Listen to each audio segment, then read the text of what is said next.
Punjab assembly ने members तहफ़्फ़ुज़ इस्तेहकाक bill मंजूर किया है। ये बिल पीपल्स पार्टी के मखदूम उस्मान ने पेश किया, जिसकी अपोजिशन और हुकूमत के तमाम अरकान ने हिमायत की। बिल की मंजूरी से पंजाब असम्बली को अदालती इख्तियारात मिल गए हैं। बिल की दफा 11A के तहत मेंबर्स के इस्तेहकाक की खिलाफ वर्जी काबिल सजा जुर्म होगी। जुडिशल कमेटी बनाई जाएगी जिसके पास 6 माह कैद की सजा और 10,000 जुर्माना करने के इख्तियारात होंगे। इस बिल के तहत किसी मेंबर के इस्तेहकाक को मजरूह किया गया तो स्पीकर गिरफ्तारी का हुक्म दे सकते हैं। स्पीकर के कंडक्ट पर भी कोई बात नहीं की जा सकेगी। सरकारी महकमों के ऑफिसर्स बुलाने पर ना आए तो वो काबिल गिरफ्त होंगे। इस बिल की मंजूरी पर सहाफती तंजीमों ने शदीद तहफ़्फ़ुज़ात का इजहार करते हुए एहतजाज का ऐलान किया है। सदर लाहौर प्रेस क्लब अरशद अंसारी और सदर PFUJ राना अजीम का कहना है कि जाती मफादात के लिए तमाम सियासी जमातें इकट्ठी हो गयी। अगर ये बिल वापस ना लिया गया तो पंजाब असम्बली की कार्रवाई नहीं चलने देंगे। भूल जाए बिल को, हम ना असम्बली की कार्रवाई चलने देंगे, ना दिल्ली में किसी को जाने देंगे, ना इनको इस असम्बली में दाखिल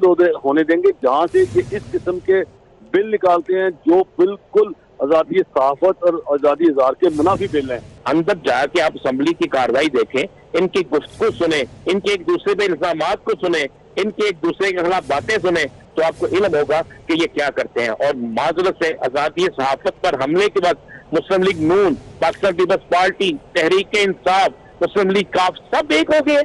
यानी जहाँ पर इन्हें नजर आता है कि सच को दबाना है, वहाँ पर इनको तमाम इख्तिलाफात भूल जाते हैं। सहाफती तंजीमों के मुताबिक इस बिल से इजहार राय पर कदगन लगाने की कोशिश की गई है जो किसी सूरत कबूल नहीं।